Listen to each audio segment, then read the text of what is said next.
Hi, I'm Mike Bush. I'm Paul New. And I'm Colleen Sterling. Welcome to Ask the A&Ps from AOPA.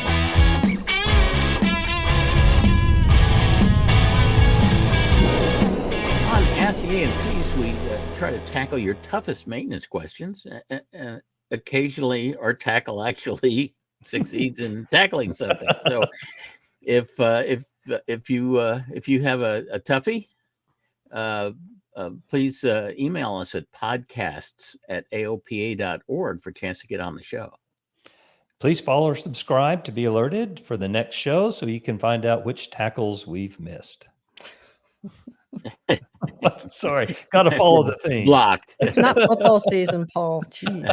Don't you block a tackle? I don't know. Well, I guess. Or block end. And if you'd like to get on our email list for a monthly newsletter and other cool stuff, easiest way to do that is to text the word savvy, SAVVY, to 33777 on your smartphone, and it will ask you for your name and email address and put you on our list. So text savvy, SAVVY, to 33777 to put yourself on the list. We one of our clients was flying home in his Cirrus. It was probably going to be one of the last flights before the airplane went into annual inspection at his regular shop at home.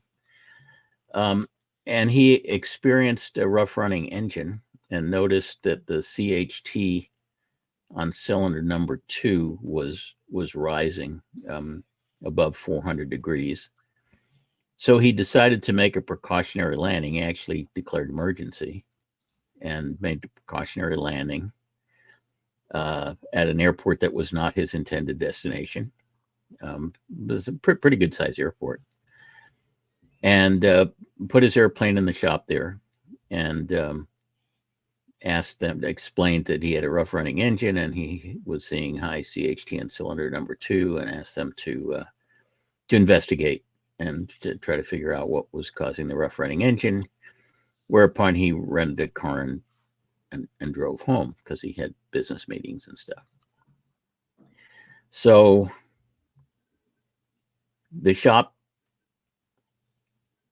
called him and said, well, we bore scope your cylinders. Cylinder number 2 definitely had detonation going on because the exhaust valve is completely white.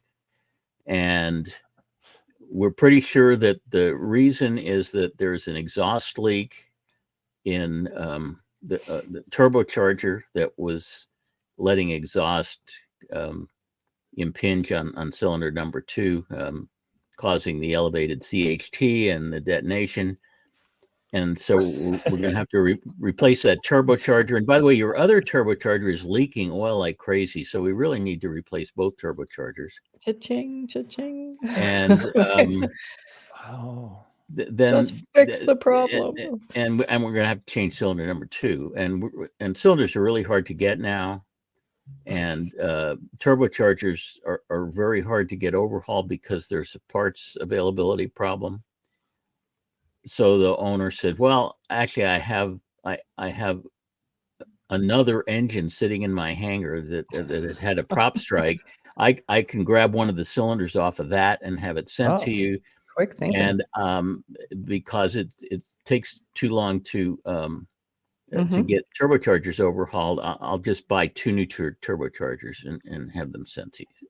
Wow. So now this progresses, and the shop says, well, while we were bore scoping your cylinders, we couldn't help but notice that 3 of your cylinders, not the number 2, but other cylinders, have cracks in them. And so the cracks. So it's just okay. So finally, this guy remembers that he's a savvy client. He says, well, maybe I better tell Savvy. Whoa. So he opens a ticket, describes what's happened and how deep the hole he has dug now for himself. One of our most experienced account managers gets involved, starts talking to the shop, tells the shop to stop work and not do anything else until we get this thing resolved. says, okay, so you're saying there's detonation in cylinder number 2. You want to pull cylinder number 2. Would you send us the borescope images? So, and I particularly like to see borescope image of the piston crown, which is where you'd look for detonation. Well, we didn't take an image of the piston crown, but we got images of the valves. You want to see those? Because the exhaust valve is just white, and so he said, yeah, let's see your valve images. So they send a valve image, and he looks at the valve image that's labeled exhaust valve, and sure enough, it's white as a sheet. There's no asymmetry on it or anything. It's just white. I've seen those. Then he looks at the second image that is marked intake valve, and it's a perfect bullseye pizza. On the intake? On the intake? Yeah. What's wrong with this picture, guys? They got them switched? Yeah, of course they got them. Isn't one a little bigger than the other? It's kind of... Yeah, I mean, most people can figure out by size. Apparently these dudes don't know the difference between an intake valve and Oy vey, get my airplane out of there now. Wow. So we're in big trouble. So our account manager then says, okay, what's the status of the airplane? How much is taken apart? Well, we pulled the baffles off. We pulled the intercooler off. We dropped the exhaust. We haven't removed the turbocharger yet. The spark plugs are out, and we haven't pulled cylinder number 2 because you told us to stop before we got to pull cylinder number 2. Thank God. That means they didn't get to look at the cam. Yeah. So we say, okay, we'll put the airplane back together, and we're gonna get it out of there. Oh, just to make matters worse, by now, this has been going on so long that the airplane's out of annual. So ferry permit. They say ferry permit. They say, no, we're not going to put the airplane back together. Why not? Well, because it's not airworthy. It's got, a cylinder with detonation in it. It's got leaking turbo. It's got cracks in other cylinder heads, and we're not going to put it back together. Well, we're talking to the FSDO at this point. The pilot declared an emergency, so this is on the FSDO's radar screen, and we work our way up to the head of the FSDO. Wow. And he describe the situation and ask whether they can help this guy out of this pickle that he's in. And the head of the FSDO says correctly, the FAA has no authority to make a shop do work it doesn't want to do. There is no regulation that says if you take something apart, you have to put it back together. He said, what we will do for you is, if you can get the airplane out of the shop and you can get some mechanic to sign a safe to ferry logbook entry, I guarantee you we will give you a ferry permit. But that's all we can do for you. That's all they can do. Yeah. Yeah. So we're talking to the shop and saying, well, can we move this to another hangar so that we can find somebody to put it back together? Yeah. No, you can't. We we call the airport authority. The airport authority says, well, we own all the hangars on the field, but we've delegated to this FBO the authority to do all the renting and leasing of hangars. So we don't do any of that stuff. So that's basically, a monopoly. We call that a monopoly. Yeah. Say, well, can you put it out on the ramp, and we'll put. I mean, it's only going to take like 2 hours of work to put this airplane back together. No, you're not allowed to work on airplanes on the ramp. Catch 22. And we control the ramp.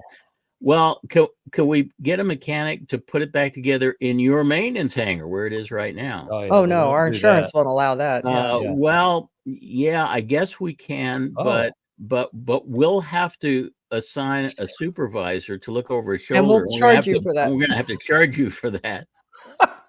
They're going to get their money one way or another. That sounds like the best deal so far to get this airplane extracted. So now we're trying to rustle up a mechanic to go there and put this airplane back. So tell me, what airport should I not mayday into? Tell me that. No, wait, we got to be careful here, because if it's a really interesting place, I may want to go. I hesitate to say anything actionable. Okay. Oh my God. Yeah. Send us a private It's a message. large airport in Vermont.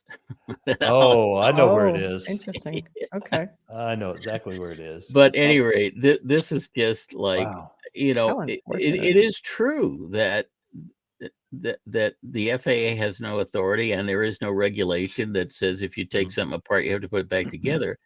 But it strikes me as being really bad form. Yeah. There should be like a to take Better something Business apart. Bureau FAA department. And the first thing they Yeah. started to say to us, well, we can't sign the airplane off because it's unairworthy. Don't want it. And we explained to them that the regulation does not say that. The regulation says if you work on an airplane, you must make a maintenance record entry and you must sign it. And your signature is not saying anything about the airworthiness of the airplane. It's only saying that you memorialize the work you did accurately and that you did the work satisfactorily, and that's all it means. Right. It applies only to the work you did. So then they backed off from saying we can't sign it off to saying, well, we're not going to put it back together. That's just plain being stubborn and isn't that terrible? Uncooperative. Yeah. So it's like we'll get this poor guy extracted, but it's wow. they're not making it easy. The FAA has been very cooperative. I was worried that the shop might have poisoned the well with the FSDO and that the FSDO wouldn't issue a ferry permit. But no, we've talked to the top guy at the FSDO and he assured us that if we can get the airplane back together somehow and we can get some A&P to sign a safe to ferry a logbook entry, that they will issue a ferry permit. So I can only imagine how this would go if it continued into an annual. I sort of gathered that this FSDO has had some experiences with this shop before, so they seem pretty sympathetic to this aircraft owner. Actually, it almost makes you not want to declare an emergency, which is the wrong thing, right? You don't want. Yeah, I mean, I can't fault the guy for making a precautionary landing, and I can't ever fault him for declaring an emergency. Although when you do declare an emergency, the FSDO gets involved because starts the ball rolling. They have to call you and they have to get your statement. And they have to fill out a bunch of paperwork. I mean, it's not a bad thing. It just triggers that. Well, it's unfortunate. Wow. I've declared my share of emergencies over the years, so nothing ever bad has happened from it. Yeah, we always say Maydays are free. If it looks bad, it could get worse really quickly. Declare the Mayday and get on the ground and take the consequences. At any rate, I think we should add a new regulation to Part 43 that says if you take something apart, you have to put it back. Right. Or let someone else put it together. Clean up your mess. Yeah, right. I don't think 4310 is used. Let's pick that. Yeah, that's an even. We'll fill it in there. Fill it in there. Yeah. Well, that's a sad story. I hope he's back in the air soon. Yeah, me too. Well, we're working on it. We'll figure it out. If the worst comes to worst, we'll send Paul up to Vermont. I'll take a little tent. No, he can't work on it outside. I don't mind working with someone looking over my shoulder. I do pre-buys like that. You know, it's not. Well, I mean, if you go up there, I think you should interview the director of maintenance for the podcast. Some interesting question. Oh, that would be the traveling interview. Yeah. Oh, wow, that would be interesting. Yeah. Be diplomatic now. At my age, it's difficult to intimidate me. I just, I don't I've care seen enough. it all, says Paul. Okay, our next question is from David, who is challenging our maintenance norms. And I love this question. I love it. Go ahead, David. Tell us what you got. Hello, Colleen, Mike, and Paul. Thanks for having me on. So my questions are basically in two parts. One stems from Mike's articles in the AOPA Pilot magazine covering the critical mechanics shortage, and a second article about owner preventive maintenance. So the first article, there was a telling story about a shop owner who was beleaguered because his schedule for annual inspections went out at least a year. It sounds like Paul. Yes. And he was having trouble getting acute problems in. So for his regular customers. So, and The first question really stems from that, and that is, how did the FAA come up with the time interval between inspections for the aircraft? Was it empirical evidence? Did they have some kind of arbitrary, a year sounds good, it's easy to remember. It's like having your annual physical. If you do it around Christmas, you'll Yeah, go. yeah. Or was there political or even industry pressure to do that? Well, David, I think you know the answer to that. Yeah, there was obviously no empirical evidence. And Is that true, Mike? I mean, or are we being facetious? well, Or of course it's true. I mean, if you think about if you were designing a generic inspection program for small airplanes, because larger airplanes, multi-engine turbines, and airplanes above 12,500 pounds, those are all required to follow the manufacturer's recommended inspection program, and those are always phased inspections where there are certain things that are inspected quite often, and there are other things that are inspected less often, and there are other things that are inspected at long intervals, which is kind of what makes sense. And we really be nice if we were doing that for little airplanes too, but in the FAA's infinite wisdom, they set a cutoff that said if it's multi-engine turbine or over 12.5, then you do phase inspections, and if it's anything else, you do annual inspections. And the annual thing is, I'm sure, completely arbitrary, because it's way too often for some things, and it's probably not often enough for other things. Yeah. You don't want to go a year between looking at things firewall forward, because they're all trying to burn themselves and shake themselves to death all the time. You probably don't want to go a year looking at wheels and brakes, because those are kind of high stress items. On the other hand, it would be perfectly fine to go 2 or 3 years between checking cable tensions and stuff. I mean, there are things that just don't deteriorate very rapidly, and phase inspections work that way. But for small airplanes, they just arbitrarily say you have to inspect every molecule of the airplane once a year. But it's another case of one size fits all. Yes. Yeah. Right. And like that, all airplanes don't fly. But unlike one size fits all TBOs, we don't have the opportunity to blow them off. Right. We actually have to do these annual inspections.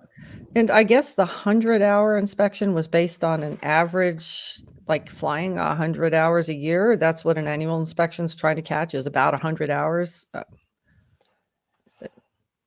They just made that number up too. Yeah, I don't know. I mean, it's a nice round number that has to tell you something. If it's too conveniently even, then there's got to be some arbitrary decision making going on. Yeah. But we still have now, though, the critical shortage of mechanics, and the solution for that would seem to be a combination of things. Number one, obviously more mechanics. You have to make more of them, and that's an ongoing process. Well, and we have to convince at least some of them to go into general aviation rather than go to the airline. Part of that. That's really hard. The new part. mechanics that are coming out of A&P schools and stuff, they typically go to the airlines because the airlines pay better and have better benefits. And it's easier. Hard to compete with. Well, it's a lot less interesting, though. Yeah. It's very repetitive. Well, and if the owner pilots did preventive maintenance, that might shorten the time that the aircraft is in for its annual inspection. Well, I've written it. I think aircraft owners are going to be forced to do more of their own preventive maintenance, and that using the Colleen interpretation, that they can expand the scope of what they can do as preventive maintenance, simply because it's so hard to get your airplane into a shop nowadays, because they're all booked up for many months in advance. But the FAA has no interest in solving the mechanic shortage in general aviation. I don't think that's any part of their mandate. I don't think they're interested in in helping us with this problem. We're gonna have to figure it out for ourselves. Yeah. Well, you And sorry, go ahead. Well, and I think at least one important part of the solution to this problem of the general aviation mechanic shortage is for GA mechanic wages to go up. And for that to happen, shop rates are going to have to go up, and owners are going to have to not complain about that, because I would rather pay a high shop rate than have a grounded airplane because I can't get anybody to work on it. So we're all going to have to face up to this. Currently, an A&P working at a GA shop typically makes less than he would make if he was working at a Chevy dealer. Yep. And that's shameful. That just shouldn't be there. And the Chevy dealer charges more per hour Yeah. than the shop. I mean, except that in the automotive world, that hourly rate is concealed because everything is flat rated. Right. Yeah. And I think a lot more stuff should be flat rated at GA shops rather than everything being on the clock. And that's really hard to do in reality. Well, all the people who own shops say that. Okay. Because it's true. Well, you anticipated my next question, which was basically, it seems almost intuitive that if you extended the time interval between inspections to something like, say, 18 months or even 2 years, but with some kind of an interval, shorter inspection, like a 100-hour inspection, that takes less time, I think. What objections would you have to that? Do you think it would be a safety issue? And in all of your years of experience and decades of experience and thousands of airplanes, has anything come up on an annual inspection that you would have thought to be an urgent issue that needs to be addressed now? Lucky you brought the airplane in now. Oh, yes. Sure. Yeah. Absolutely. And the thing, so to start with, a 100-hour inspection and an annual inspection are the exact same inspection. They take the same amount of time to perform. The only difference in the two is that an IA is the only one that's allowed to do an annual. An A&P can do a 100-hour, but it's the same inspection with the same requirements. Do we do the AD search on 100-hour? Yeah, Sure. everything. We do. Okay. Yep, everything. And so 100 hours typically required if you own a 152 and you put it out for rent. Well, now it has to go under 100-hour. No, it doesn't. That's false, Paul. Uh-oh. Really? Well, renting an airplane does not trigger the requirement for 100 hours. Carrying passengers for hire or giving flight instruction for hire are the two things that trigger it. Yeah. So if you're just renting the airplane, right. I thought, like Paul said, that I would have guessed it was. Yeah, no. If you look in, it's 91409B, which is the 100-hour thing. So those are the two triggering things. What Carrying about towing for hire. banners? Not towing banners? No. Not making money with the airplane? I thought that it was just carrying. You can haul freight. You don't need to do 100-hour inspections. okay. And when it says giving flight instruction for hire, which is one of the two triggering events for 100-hour inspections, that means that the instruction is being provided by the same person that is providing the aircraft. Okay. If I hire a flight instructor to give me flight instruction in my airplane, I don't have to do 100-hour inspection. Right. Okay. So anyway, 100 hours have different criteria for what triggers them to have to be done. But it doesn't mean that you don't do an annual inspection. So if you're doing 100 hours, somewhere in there, you've got to have an annual. Call it an annual. Yeah. So one of them has to be called an annual. And involves an IA. Yeah. And that involves an IA. So and there is one other option for small airplanes, which is called a progressive inspection. Progressive. Yeah. Oh, gosh. And a progressive inspection is basically an annual on the installment plan. And for most small airplanes, it consists of 4 inspections, each of which focuses on a different part of the airplane, spaced 50 hours apart. So progressive inspection typically does not make sense for any airplane that does not fly at least Fly more. 200 hours Yeah. a year. Yeah. So it's And not s- something that would be interesting to own a Don't phone. don't you have to do a lot of paperwork too to declare that you're doing this and have a plan for the FAA to see? you just gotta You tell have to get the FISTO approval. Oh, You the have to FISTO, get yeah. a FISTO letter approving it, and an IA has to take responsibility for it, but the IA doesn't have to actually perform the progressive inspection. Right. I know this because this is the one question I missed on my A&P Oh. oral exam. Interesting. The IA takes responsibility for it, but he can delegate. Unlike an annual inspection, he can delegate to an A&P doing the actual progressive. But from an economy standpoint, it really doesn't save any money. It saves downtime. Saves downtime. That's really the But only reason Yeah, to it do doesn't it. save money for the owner of the airplane. It And actually takes more it time. involves more taking apart and putting back together, some Yep. more stripped out, Yeah. Screws, yeah. yeah. Would just would it save shop time though? No, it's more shop time. No, it's more shop Right. time. That's the Mhm. problem. It's got more overhead shop to it. time, Yeah. but it's less downtime for Yeah. the owner because you do it in little pieces. Yeah. Mike, So- you didn't score 100% on your. No, he didn't. No, I missed that one question, but I got the one I'm on the roots surprised. blower, so I was really proud of myself. on The that. roots blower. That's funny. I don't want to tell you the one question I missed on my IA test. But in Well- my defense, it was a snowstorm and it took me 3 hours to drive a 45-minute drive. Well, David, I think we need to get a PhD candidate to look at information and to try to correlate, 100-hour and annual inspections with maintenance-induced failures and how safe we're being. Although Oh, until we can deviate from that, we won't have alternative data. We've got a great baseline, but we don't Yeah, know. but I just think about the motivations. It doesn't seem to me that the FAA has any motivation yeah. to change It'd be this. great, but yeah, they're not Right. even gonna think That's about it. not solving the mechanic shortage is not one of the FAA's. Yeah.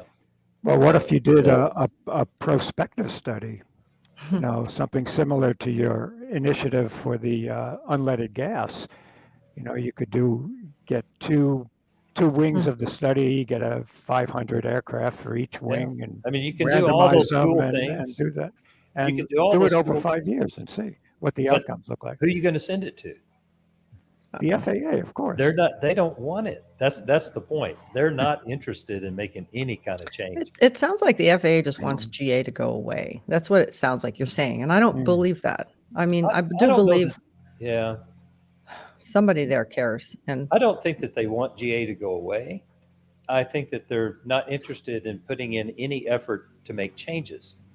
It doesn't help the FAA to change the way annual inspections are performed. It's floating along just fine.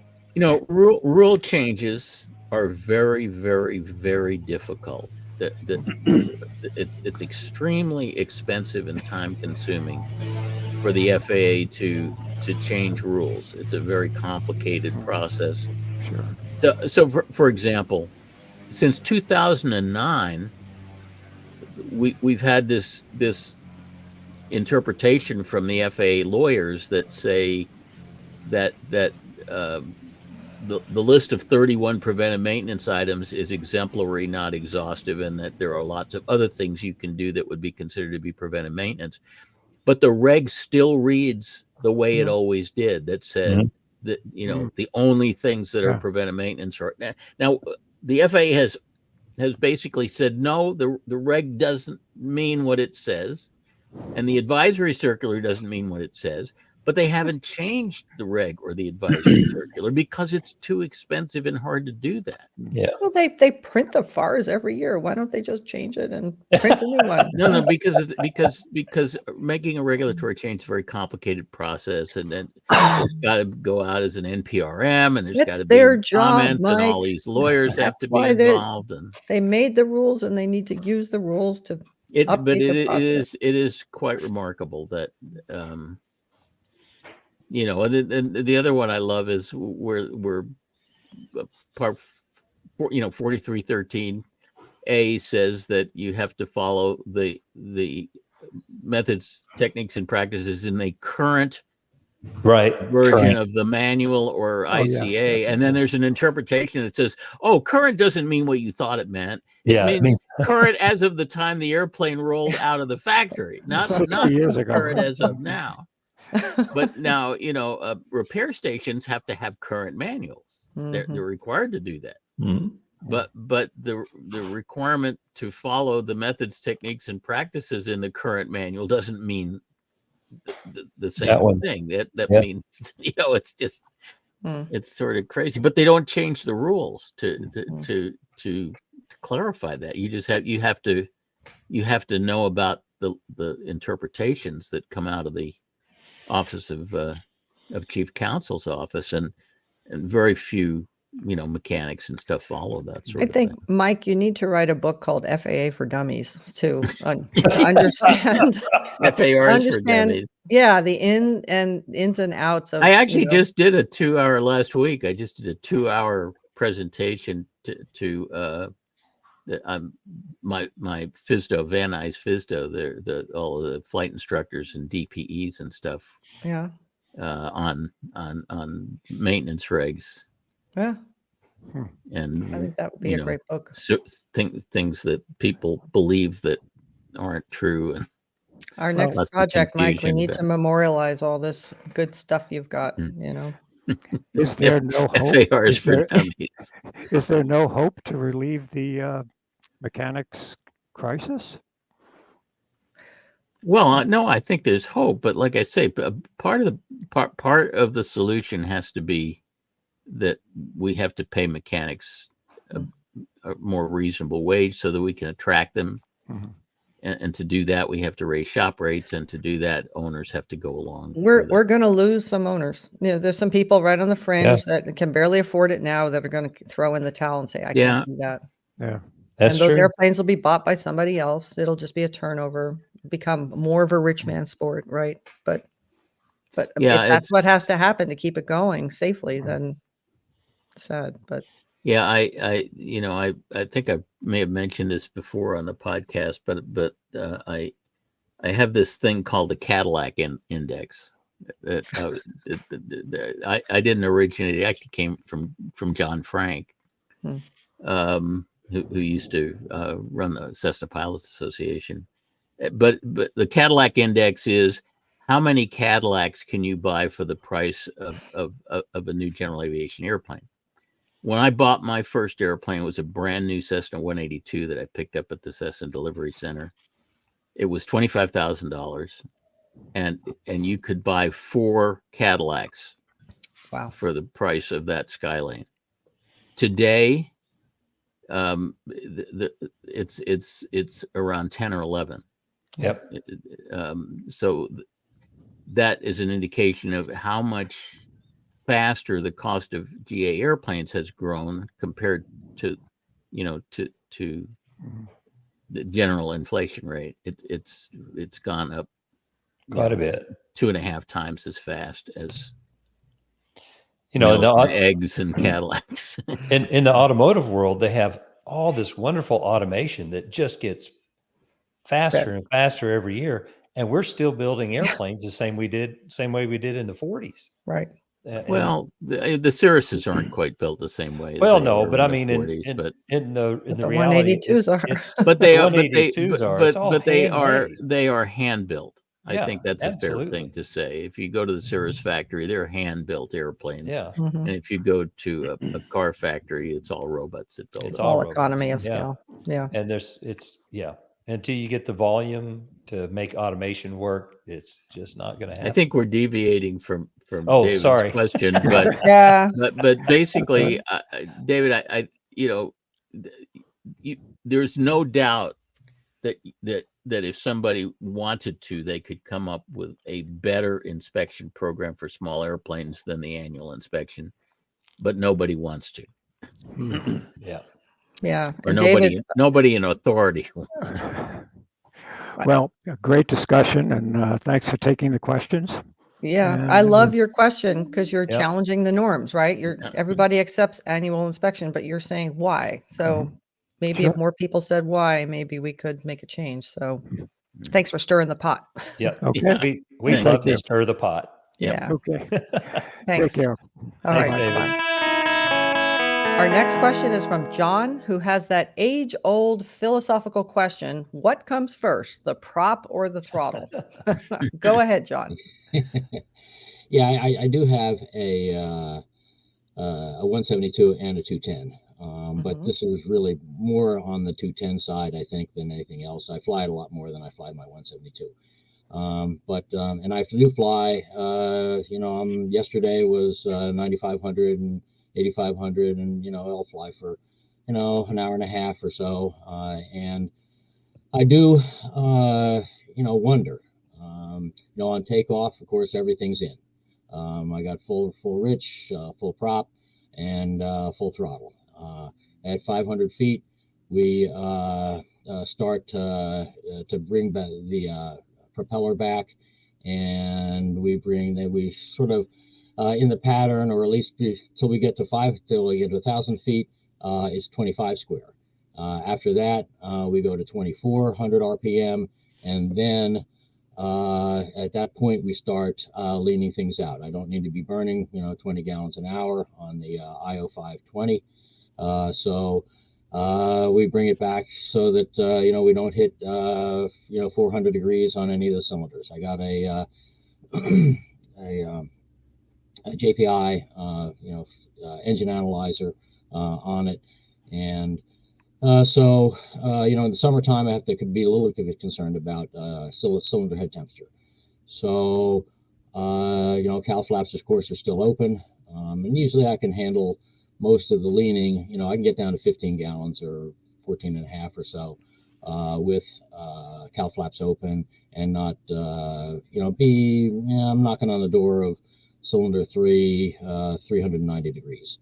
The other cylinders seem to be okay, but that middle cylinder over on the left side, or rather right side, I guess it is, seems to be a little bit warmer than the other. But anyway, so the question really is not just climb out, but cruise to climb, and then cruise at higher altitude to descent. What do we do? I generally, I'm reducing power. So immediately, as I descend, I reach for my throttle.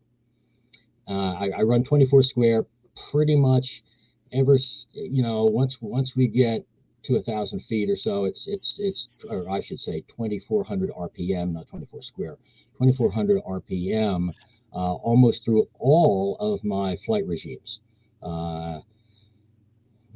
Except landing, and when I pull the throttle back and we come in on landing.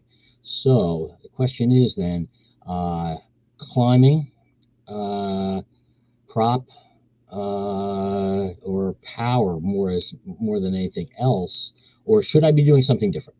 Really, that's the question. My oil temperature is okay. It's too cool actually. I've got tape on my oil filter or oil cooler. But anyway, yeah. So, and because the oil cooler is over on the right hand side, maybe that's why cylinder 3 doesn't get quite as much air. Don't know. But maybe you guys can sort of help me out on one, the question regarding sequence of throttle and leaning. The red knob. I know Mike has a whole chapter in his, I think it's the engines book. No, maybe it's one of the airframes books about how you like to operate your engine. Yeah, That would address all your questions. I've been struggling to find a question in all of this. I'm not sure what the question was. I think he wants to know throttle But back what- first why- or prop back first. Or... Why do you operate at 24 square? Just out of curiosity. You know what? I'm too old. They were talking about this thing 40 years ago. Okay, so I'm stuck in Stuck in the 60s. in the 60s, 70s mythology, I guess, or whatever. And well, I'm not allowed to run that engine less than 2,300 RPM. because Okay. Well, I Continental wouldn't. says- Yeah. Continental said, Well, it's not true. well, You're not yeah, allowed. It's a that's- service bulletin. well, Yeah. so it's- okay, all right, okay. The service bulletin actually has a modicum of logic behind it if you are running the engine rich of peak. If you're running it lean of peak, I would completely ignore that service bulletin. Oh, because I run Lena Peak. I So did read your book. I mean, I've got thousands of hours running my engine, my 520s down at 2100 RPM lean of peak. You don't have to pay any attention to that. Well, first of all, legally, you don't have to pay any attention to that 2300 to Okay. begin with, because it's just a service bulletin, so it's a mere suggestion. But it's actually not a bad suggestion when you're running rich at peak. But when you're running lean at peak, you can feel free to reduce the RPM as far as you feel like. It's also, as just a general rule, always better to fly with higher manifold pressure and lower RPM than the other way around. Mhm. So,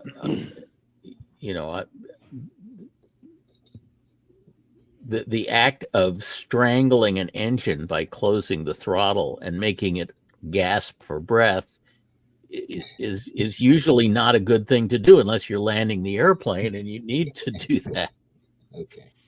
So if I were flying it, I would not be flying it at 24 squared. So I have a Okay. suggestion, John, for, Yes. and I fly a lot of 210s, as well as you know. Mhm. Most of them have something seriously wrong with them when you fly them. That's before I work on them. But I hope. I do spend a fair amount of time flying with owners to show them a little different way on climbing out that works really well on a 210 with a 520. So you do have a 5-minute restriction on 100% power. Yeah. The data plate says you have to pull the RPM back from 2,700 to 2,600. I didn't see what you have an M model. So is yours a 2,700 red line? Yeah, Or- it's a 27. Okay. So what I would suggest is you take off, everything's full forward.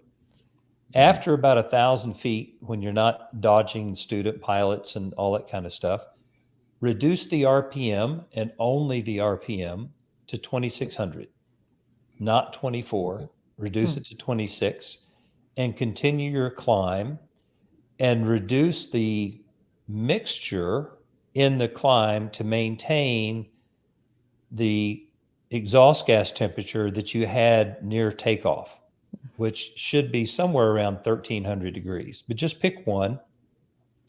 And as you climb, you're going to be leaning because you run out of air in the climb, right? Yeah. Yep. So you're going to reduce the fuel flow to match the loss of air.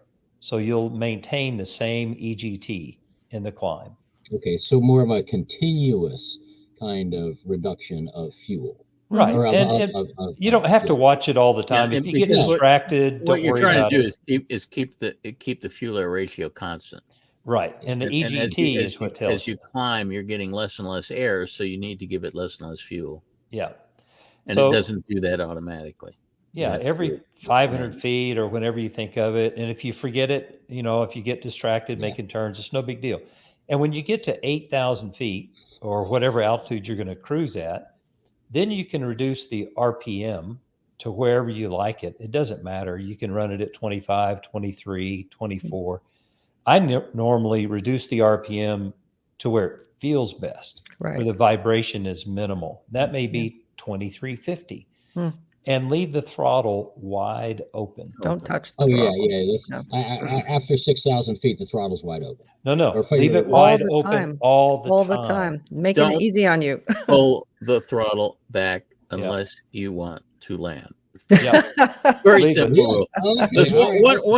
one other thing, John, that you mentioned that I just have to call you on, which Uh-oh. is that All right, if here I we go. heard you correctly, you make an initial power reduction At 500 feet. 500 feet. Don't Yeah. do that. Don't do that. That's scary. That's not high enough. Don't be messing with engine controls. at Just bring the 500 gear feet. up if you have gear. Yeah. Just Yeah. bring the, don't Gear- change the gear- engine. gears up at the end of the runway, or when no use of Yeah. the runways. Yeah, but I that's just fine. don't touch any of the knobs. Yeah, No, forget you the engine. retract the landing gear when there's not enough runway to land on left Yeah. in front of you. But don't mess with the engine controls until Yeah. you're at least out of 1,000 feet. Yeah, Yeah. till everything is safe, you got nothing else to worry about, and then only mess with the RPM, and you can do this just listening to it. You're going to back it off Yeah. as soon as it starts. As soon as the pitch changes, Hmm. you'll hear it, and that's going to be about 2,600.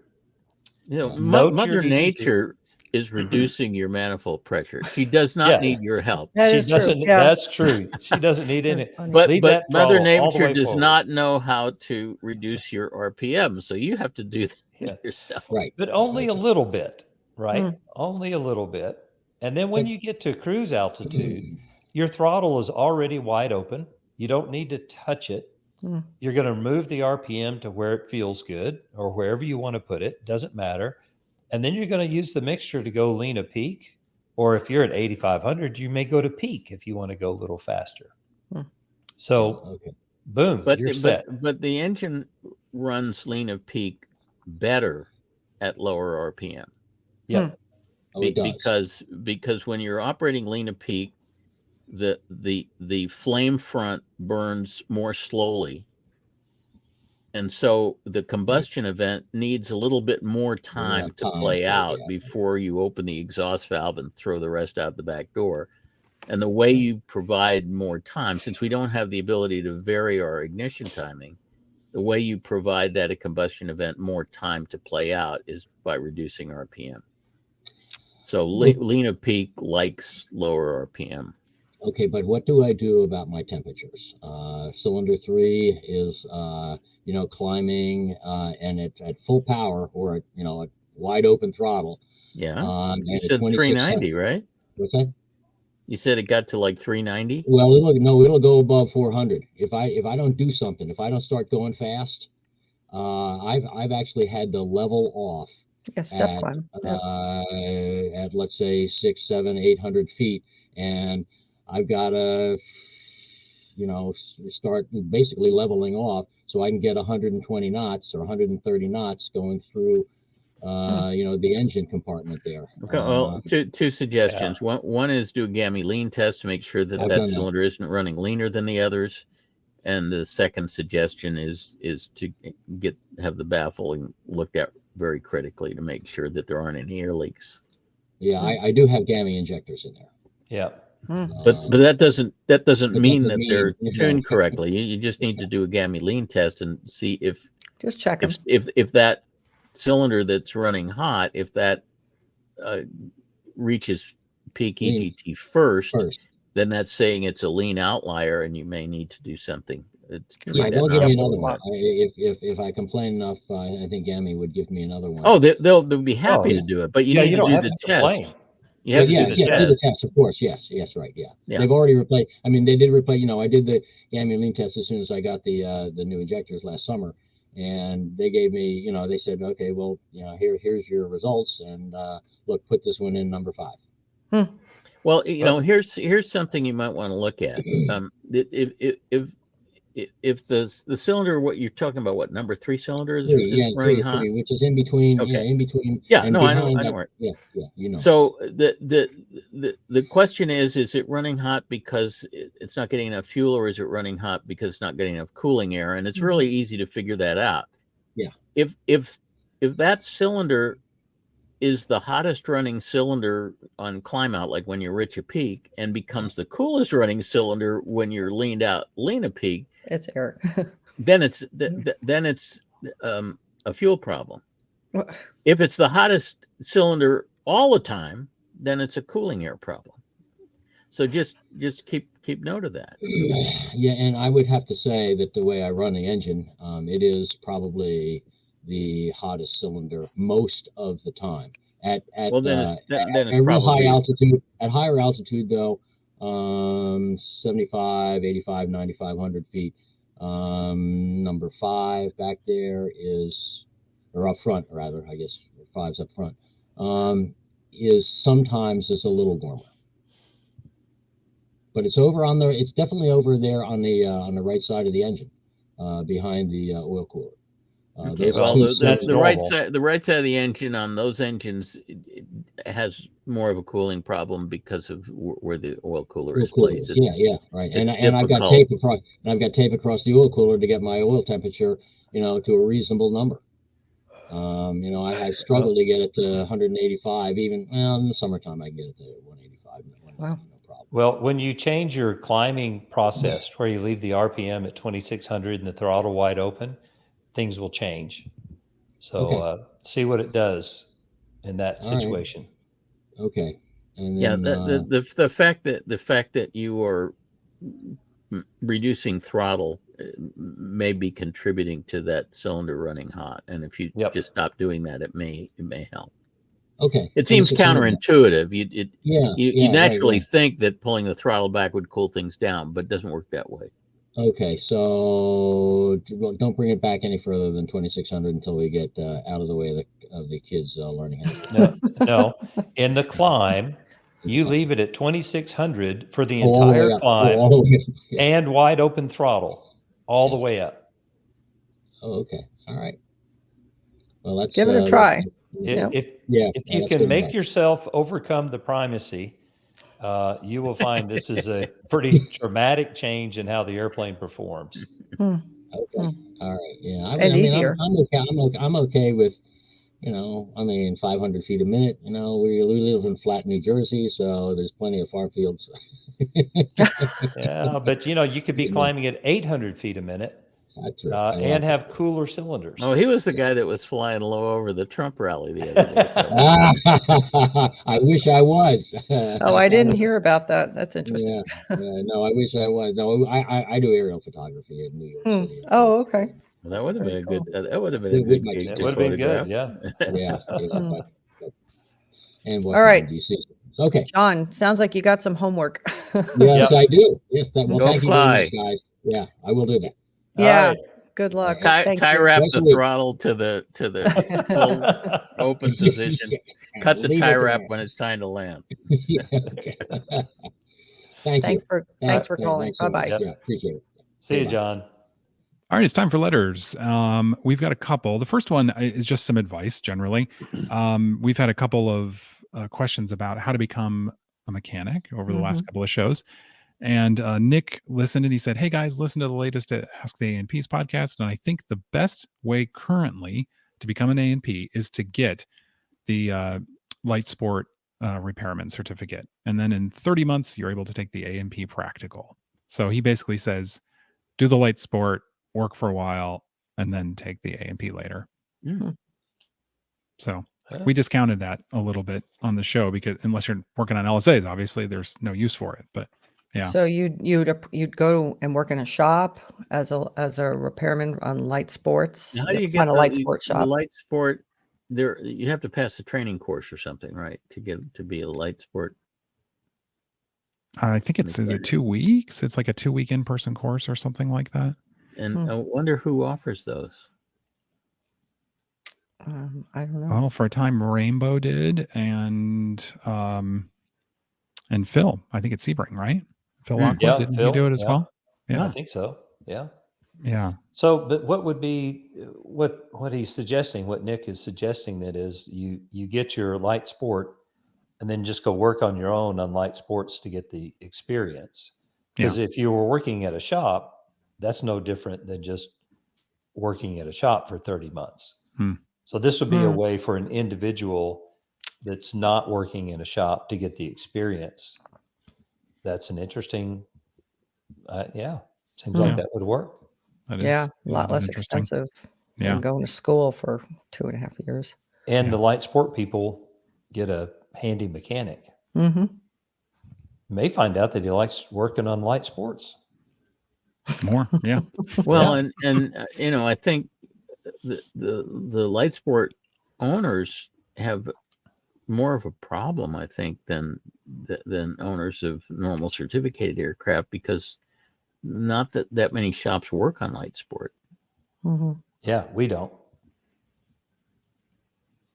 Yeah. Or experimental. Right. Yeah. Yep. Well, great idea. Yep. Yeah. Not the Um, traditional pathway, but we'll take it. Yeah. Okay. So a couple on the cleaning question. Oh, So Gosh. this is from Joe.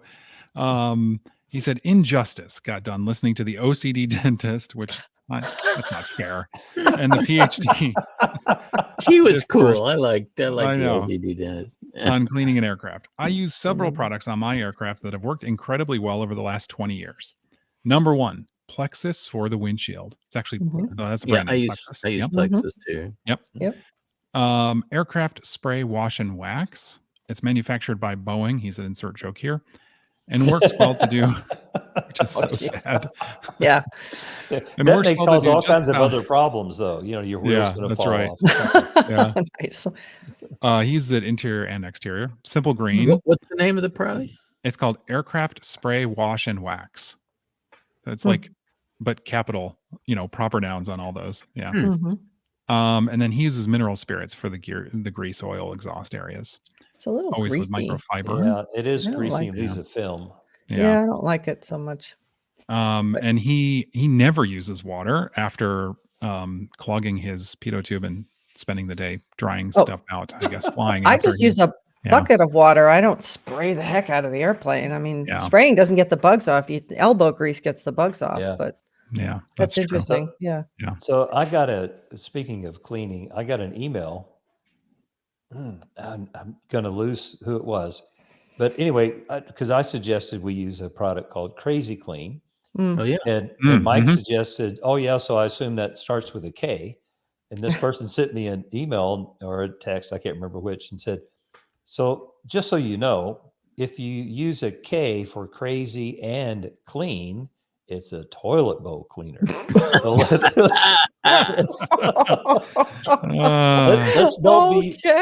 let's don't be using toilet bowl cleaner. If it's crazy clean, crazy is with a K and clean is with a C. Okay. That's Wow, really good that's to an know. easy mistake And to if make. they're That's both with a important. C, it's oven cleaner. Probably. It's oven Yeah, cleaner. right. That's Yeah. right. Yeah. So- Yeah. Oh, that's good to know. yeah. No Wow. toilet bowl cleaner. Okay. Now, is this This crazy clean stuff a aerosol product? Yes. It comes in a spray can. Yep. Comes in a can. Yep. Okay. Dustin wrote with a lot of recommendations, and you're going to see why I'm going to read you why these are good and important, and why I trust his recommendations. He says, general cleaning. I clean my airplane using the quote waterless method. He says it does get dirty as I frequent many dry lake beds in Southern California. Before washing, I dust off the entire plane with a California car duster. Next, I use a product called Wash Wax All from Aero Cosmetics to spray an area, wipe it off with a damp microfiber. Uses distilled water, and then gently buffs that area with a clean, dry microfiber. And working in small sections, he can clean the entire airplane in less than an hour. It's impressive. He's fast. Yeah, It's a tiny It's a airplane. small no doubt. airplane. It's not a twin. hang on, I'm going Oh, to show so- you. Yeah, It's an Well, RV. if it's landing on lake beds, it's probably small. yeah. He uses aviation simple green for the belly, or used to actually, but now he said he moves on to an even better product called Belly Wash. He said it's another one by Aero Cosmetics, but trust me, I don't work for them. It adheres to the surface and does not drip, which that's kind of nice. That's nice. Yeah. Yeah. And then he sprays a little distilled water on it when he wipes it off. And when he's done, he puts on Wash Wax All. For the exhaust, he's got a Cessna 170. It's well known for having exhaust stains streaming back from its two stacks that extend from the front Oh, yeah. of the lower cowl. Yep. A friend gave me a bottle of, and this is X-IT carbon remover. Exit, I guess, carbon remover to tackle the problem. The stuff is like magic for exhaust stains. I immediately bought a gallon and have given much of it away to friends in need of a product that cleans better than the usual Interesting. suspects. It's Okay. available. Okay. from And why do we Spruce. trust this guy? That's Sounds why. smart. Oh. Oh, no wow. kidding. Oh, that's Yeah. beautiful. That's in You know, Southern it's like- California. And I he wonder cleans where that is. in an hour? No way. Yeah. Flying That's off lake beautiful. beds. I mean, I'm like, whatever you're using, I want some of it because Man. This man is Incredible. fast. That's the. And that's Dustin. yes, I wonder if I know Dustin. That's He's the- either Simple fast airplane. or he has a very slow running clock. That's beautiful. we Yeah. had a 170 when I was a kid, just for a little while. It's a beautiful airplane. Isn't Yeah. that a That's- gorgeous yeah, picture? that one's Wow. pretty spectacular. Okay. Good picture. Yeah. You got us on that one. Now Yeah. we know why he's so sensitive to the exhaust stains and stuff. Yeah. Mhm. Yeah. Mhm. Very Finally, cool. just real quick, he uses damn window cleaner from McFarland. From to clean McFarland. windows. Does Yeah. it have an N at Likes the that. end? No, it's Probably- D No, period DAM. A period. Oh, I like damn better. So, yeah. Get a your hands damn off good my cleaner. damn window cleaner. Yeah. Interesting. Very cool. I'm going to check Yeah. up Exit. I like that. That's a pretty airplane. Is that a car product or an airplane product? Or I guess Let's see, he Google it, said- right? Exit. He gets it from Carbon Spruce. or- Oh, Spruce. Okay. Yep. Check Yep. aircraft Spruce. So there you go. Awesome. I used to, a long time ago, I used to use oven cleaner on my lower cow to get those Ooh. exhaust stains off, and then I had to repaint it. Nasty. Oh, That's right up there with toilet cleaner. Well, you don't leave it on a really long time, and it did take the stains off, but Yeah. it's Well, it took them off the airplane, but it left them on the paint because when the paint fell off gonna the say, airplane, yeah. the well, stains if you were really still want to there. take the stain off, use Drano. But yeah, I know. Our next question is from Ingram, who wants to make sure he gets the right go juice. Go ahead, Ingram. Good to see you. Hi, thank you. So I'm a new aircraft owner of a Diamond DA40 NG, and that it runs on the Jet A with the Austro engine. And I've been reading some interesting articles about misfueling and the rite of passage of misfueling. The rite of And passage. That sounds really terrible. there have been It many is. topics I've been reading about the Avgas aircraft being fueled with Jet A and then damaging the engine, but I haven't found a lot of information about Avgas being mixed into Jet A, especially into the Austro engines. And several months ago, I was on a rental flight of a DA40 NG with the Austro engine, and I got jet fuel. And as always, I make sure that the truck, when it comes, is labeled with the Jet A, and I watch the fueling. And I later sumped the fuel, and to my surprise, I found a very light blue tint in the sump jar. And I thought my mind must be playing tricks on me. Oh, And I thought it might be some kind of reflection from the nearby object or just the color of the sky and a reflection of the jar. But in any case, it had some bluish tint in it. And it was very, very faint, but it wasn't completely straw color like it should be. And it was just really hard to tell. And I had no other reason to think it was misfueled or anything. So I just started up, I taxied, I did my run-ups, and I just carefully monitored the engine parameters.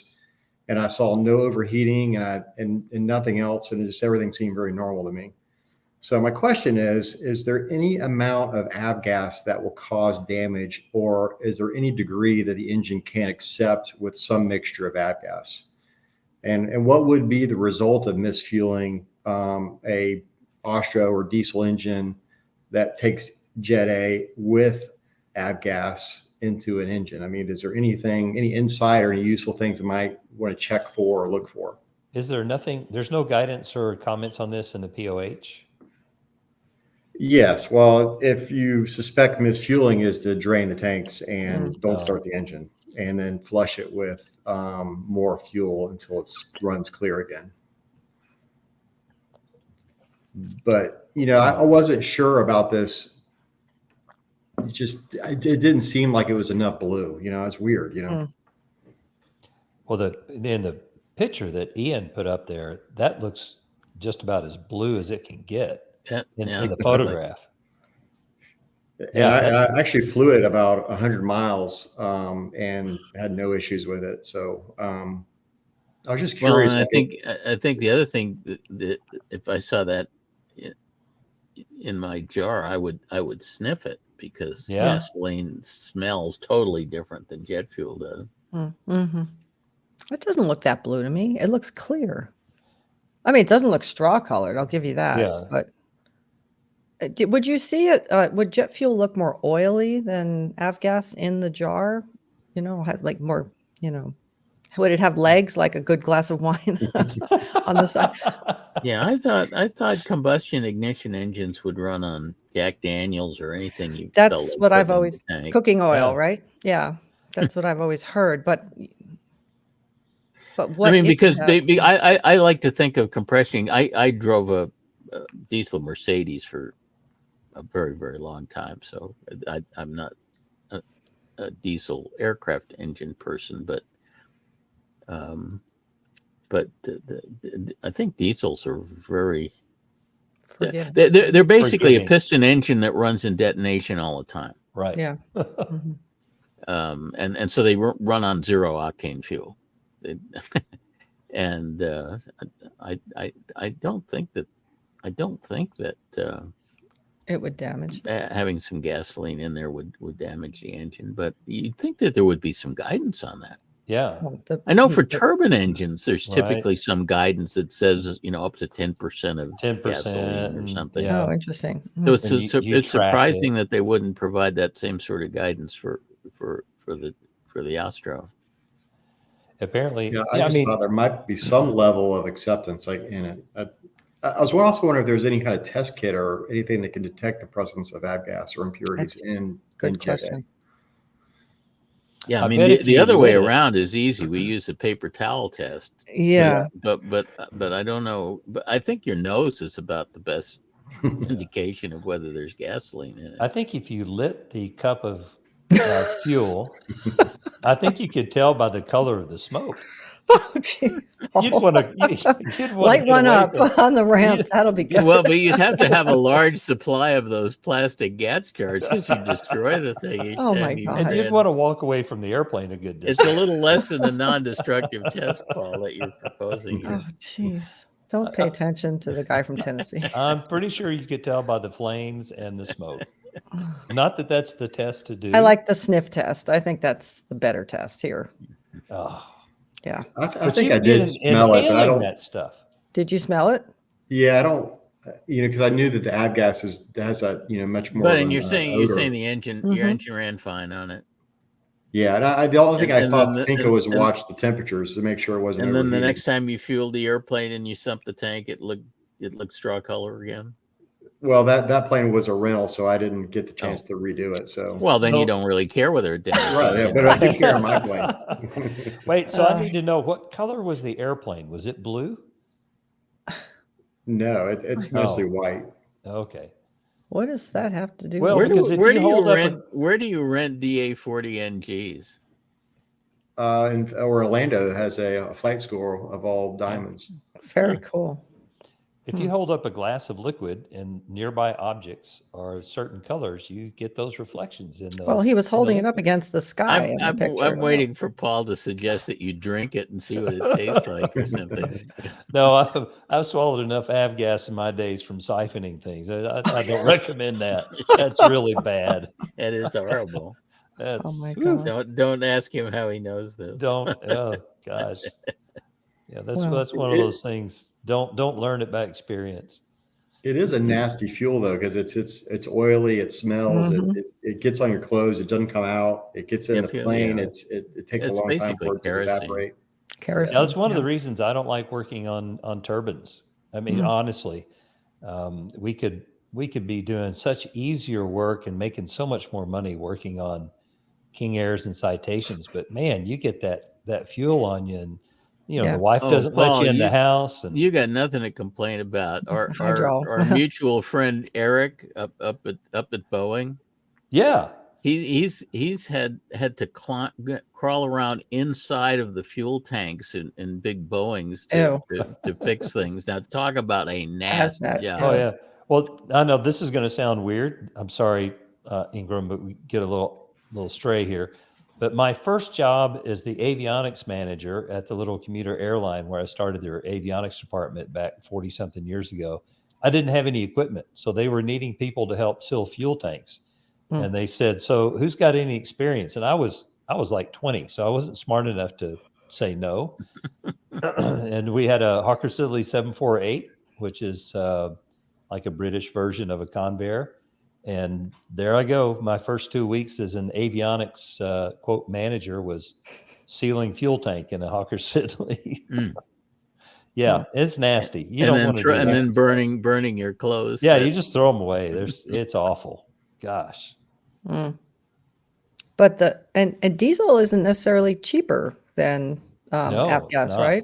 It is not. Used to be an argument though. It that is some stuff cheaper. places. It depends. I've Is it? noticed it's usually cheaper than avgas. Oh, is it? Okay. Yeah. That would be a benefit. And the Diamond doesn't take a lot of fuel either. It doesn't burn a lot, Yeah. so it's not a lot. In every other country in the world, Yeah. Yeah. It's common. Jet fuel is way cheaper than avgas. Yeah. Yeah. Well, it should be. It's much less refined. Yeah, it's way less effort. Well, Anyway, it's a good question because we don't Yeah. usually worry about a little avgas in our diesel. Yeah. So, I mean, I would have been concerned, especially with a new airplane. You don't want to ruin it. But it's surprising if there's not guidance on that. That because there is for turbine engines, and so you'd think that there would be for the diesel. That's too. the first time I've heard of any percentage Yeah. of acceptance. Yeah. The POH pretty much says just if misfueled to clean the tanks out. yeah, it We'll doesn't start say changing. if it's misfueled and you miss it, what do you do to check No, it? it doesn't say Yeah. that. And you would assume an airplane of that size that they would expect there to be misfuelings, because every they're not- line person out there, every 17-year-old high school kid that's going to fuel that airplane is going to assume it's avgas Yeah. They are. because Yeah. of its size. I've had Yeah. a truck show up that's avgas, and I'm like, no. Yeah. Yeah. The guidance is from the forums is mainly just babysit the plane. Don't unlock the tank. And you covers. can't Don't protect it. assume that they're gonna fuel it correctly. Yeah. And just babysit the And thing. you can't protect it with restrictor openings and stuff. It works the other way. So Yeah. Mm-hmm. Yeah. You're going to have to feel it yourself or just be really careful. Yeah. Well, Good question, Ingram. Thanks. yeah. And Hadn't I'm thought sorry we about don't that. have a definitive answer. Yeah. but okay. we're glad that blue fuel went through a rental airplane and not yours. That's right. Yeah. And don't All right. test it like I would test it. So Don't Don't suck it. drink it. Yep. Okay. Mhm. yeah, Now, Light somebody advice. from that flight school down there is going to hear this podcast and then Go light a fire. Ingram's gonna, It's funny get a you say phone that. call. Since that incident, several months after that, they did send an email out with guidance, about watching the fuel tank or Oh, watching the truck show up, and so it makes me think that it's happened before. yeah. I wouldn't doubt it a bit. Yeah. Well, I had my 310 misfueled with jet fuel some years ago, and I was fortunate to catch it before trying to fly the airplane, because if I hadn't, I would not be here on this podcast. Mm-hmm. Mm-hmm. That was kind of scary, and then trying to find a shop that would help me purge the tank turned out Yep. to be a massive undertaking. Nobody wanted to touch Nobody it. wanted Right? to have anything to do with it. I could see No. his Question is, liability. whose responsibility would it be, if they did misfuel it? Oh, So it'd be Well, one- the fueling company, they were falling all over themselves to be helpful, but they didn't have any mechanics. yeah. They said, all the avgas you need to wash out your system and everything, you can have it's on the house. They were really worried that I was going to call a lawyer, Mm-hmm. but they couldn't help me purge it. They could just help me by providing lots and lots of avgas to run. So you through. had to basically supervise that yourself, right, Mike? I did. You and did, This was before I was an A&P, so I was like a helpless aircraft owner. Well, Yeah. Wow. I wound up having to sign a very long waiver of liability before anybody would touch the airplane. Wow. Well, Wow. fortunately, Ingram doesn't have to worry about that. That's Yeah. Fuel it yourself. yeah, Well, this was an interesting discussion. yeah, it was. Yeah. Maybe they'll prompt the Austro guys to publish some guidance on how much bourbon you're allowed to put in the tank. Right. That's one way to smuggle bourbon. One way to smuggle bourbon, duty free. Yes. All right. All right. Well, Thanks, Ingram. We appreciate the call. Thanks for Yeah. having me. Yeah, Yes. enjoy the it. diamond. If you Thank you. run on bourbon, you have to shorten your oil change interval or something. Well, that's it for another Ask the A&Ps episode. Hopefully we got a few things right this time around. Let us know what you think and keep sending us your tricky questions. You can email us at podcasts@aopa.org. We'll see you. Bye, everybody.